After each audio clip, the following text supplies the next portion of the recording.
Yeah. Hi everyone. How you doing? Good day, good day, good day. If you're watching this stuff from the US, in Canada, UK, Europe, wherever in the world, I'm here to say good morning, good afternoon, and good evening. So, yeah, before I get started, I would love to appreciate the organizers of this great event. I don't know how you all pull this off, but thumbs up.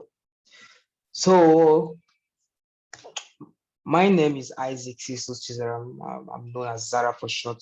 I'm a brand designer, but currently I work with Hovercast based in the US as an interactive designer. And if you ask me what does Hovercast do, they're basically into interactive live streaming, you know, on a global scale. So that one of our projects was the Expo 2020 in Dubai.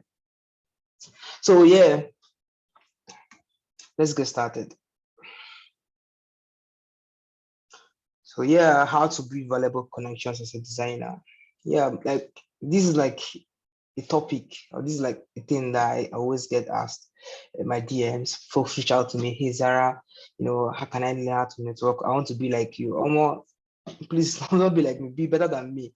You know, I want to like be able to like network with certain folks you roll with and all that. Like, how do you do that? How do you do this? Teach me, teach that, and all that. So all these questions, like it pops up my DM, and sometimes I can't reply everyone. So I'll be sharing insight or strategies on how you can be able to build valuable connections as a designer. Because obviously, guys, it's going to advance your career. It's going to like move you from 0 to 100. No jokes. So it depends on how smart and how how willing you and how so much effort to put into this, because it's not easy. Being able to build valuable connection takes a lot of things. Will cost you time, will cost you money, and so many resources. So because remember, the whole thing there is like it's value, it's a value-based relationship. You give and you get. So it's not about getting.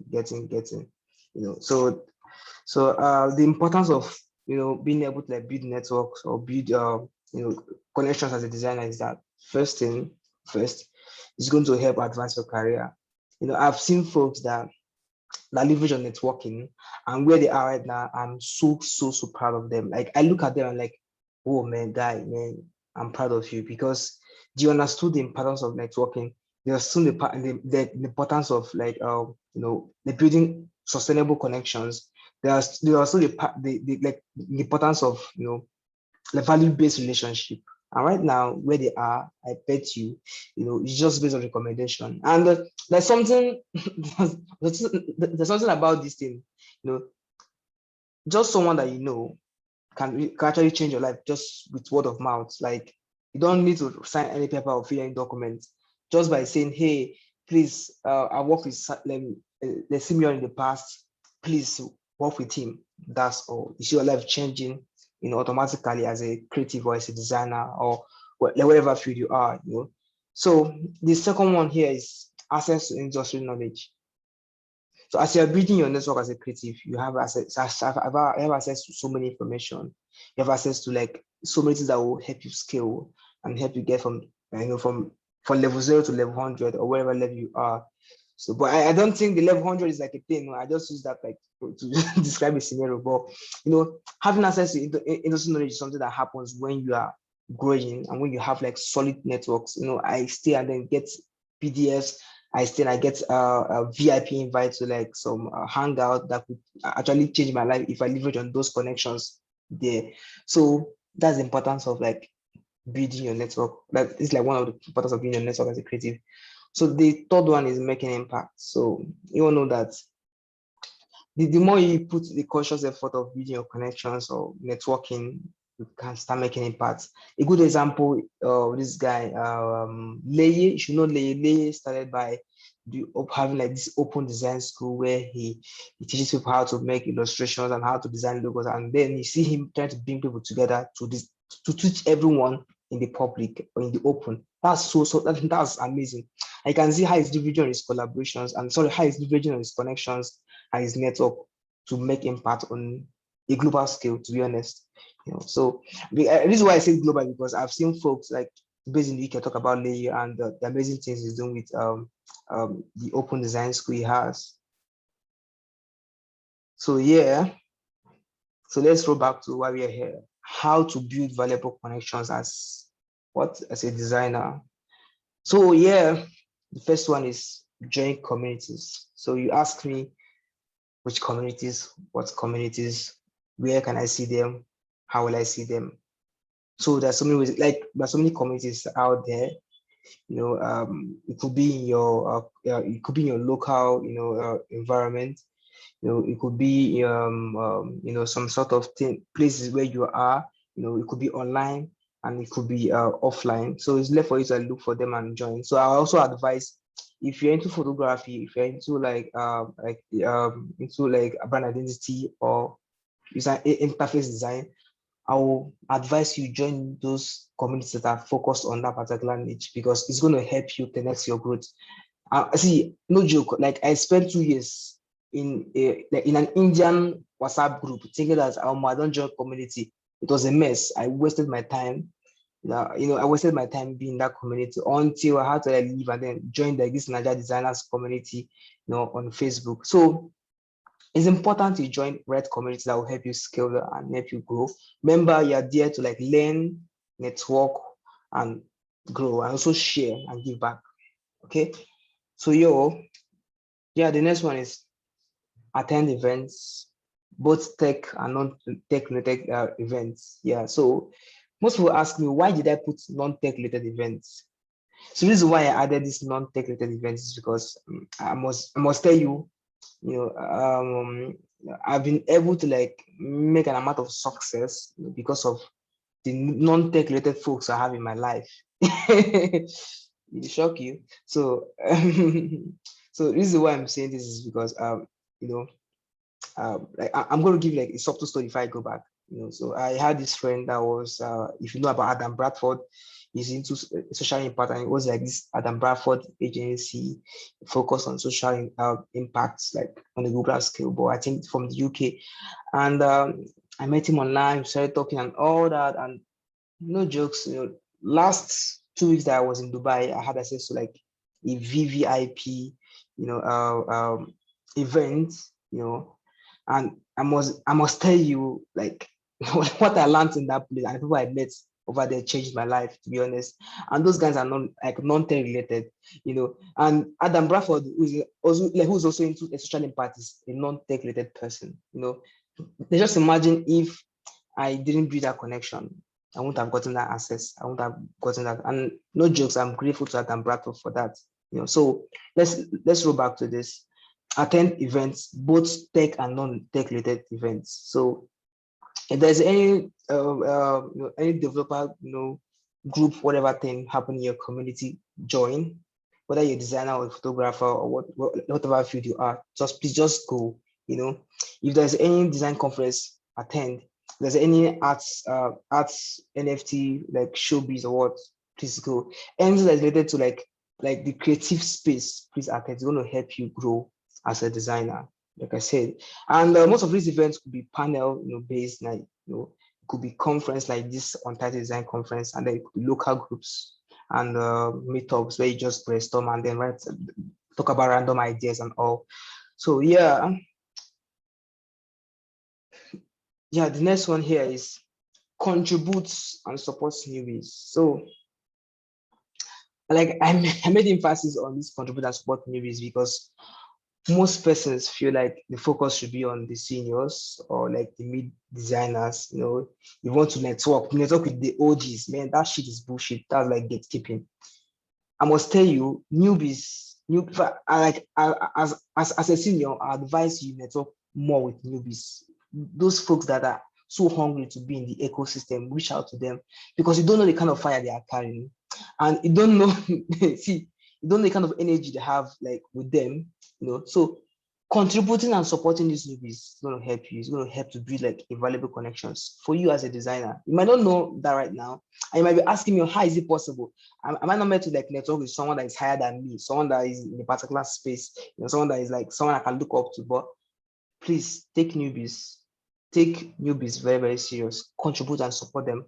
You won't know, but giving back to them will also the boomerang to your face or to you.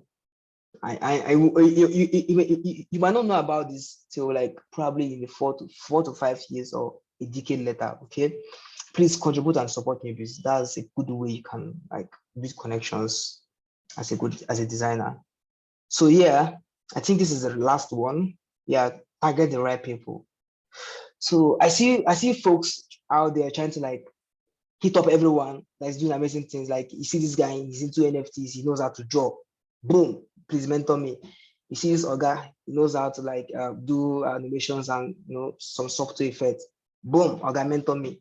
You just keep on hitting people like Oga, mentor me. And no jokes, you'll be bounced off, because that word mentor me has this thing. It has this thing that it does to people. It adds this sort of burden. You understand? So please target the right people. You see people that are doing something that you love to do. Like whenever you see them, you see yourself like in the next 4 to 5 years or 3 years. Please reach out to them. Be consistent. Follow their ways. Follow them ASAP. Like follow everything they do. Just learn the good side actually, the creative side, please, because people have their own bad side. Please, just target them, learn from them, and I bet you, in fact, you have the direct you have direct access or whatever thing you're looking for. And I can bet you being able to target the right people have helped me so much. That have helped my friends, that have helped like a couple of folks that I know that are doing amazing things in this space, because that's one thing it does. If you target the right people and you follow them up, you build that connections with them, you go over this designer relationship, and then it enters like a personal level, but you know how to set your boundaries. I bet you, that they always want to like have you around or work with you, because no joke, reason why this remote work exists is because of the amount of trust that is built on the system, built on the whole thing, because people love to work with people they trust. So if someone trusts you to an extent, they will always love to work with you, or they always want to refer you to people, so that people can work with you. You understand? So like I said, when you target the right people, yeah, they can hire you. They always link you up to people that can hire you, or they can even hire you. Yeah, I've been scenarios where people hit me up, hey Zara, what's up? My company is hiring.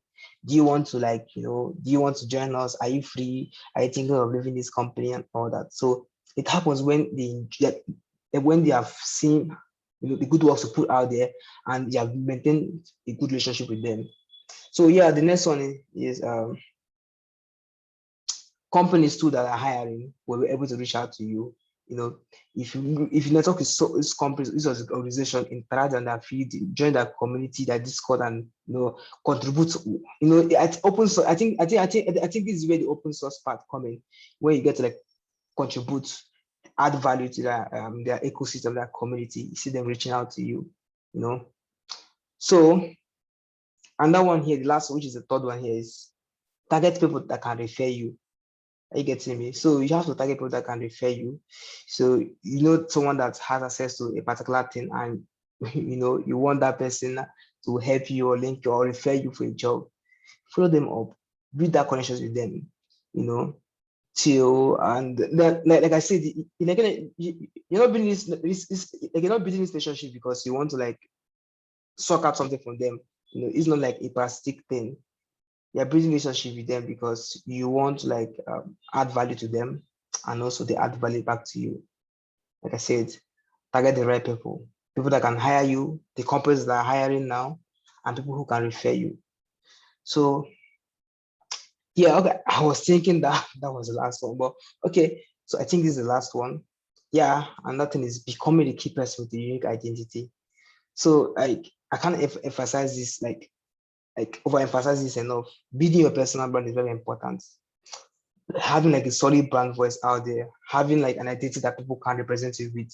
What are you known for? Are you known as as a generalist? Are you known as a specialist? So, and there's this thing that Chris Do said about specializing externally and generalizing internally. So if you can put this into your book, it will help you. So for you to build a unique identity, people has to know you for one thing, not for two things, not for three things, just one thing. So with that, you can build a solid personal brand around yourself, and it will be easier for people to network with you, work with you, or want to have you around. Okay, so I think I've used up most of my time. So yeah, thank you. That's like the end of my section. I appreciate you. So if you're here and you want to follow me on Twitter, yeah. So this is my Twitter name, Isaac Zara, and the underscore. Thank you very much, Untitled Design Conference, for having me, and I appreciate your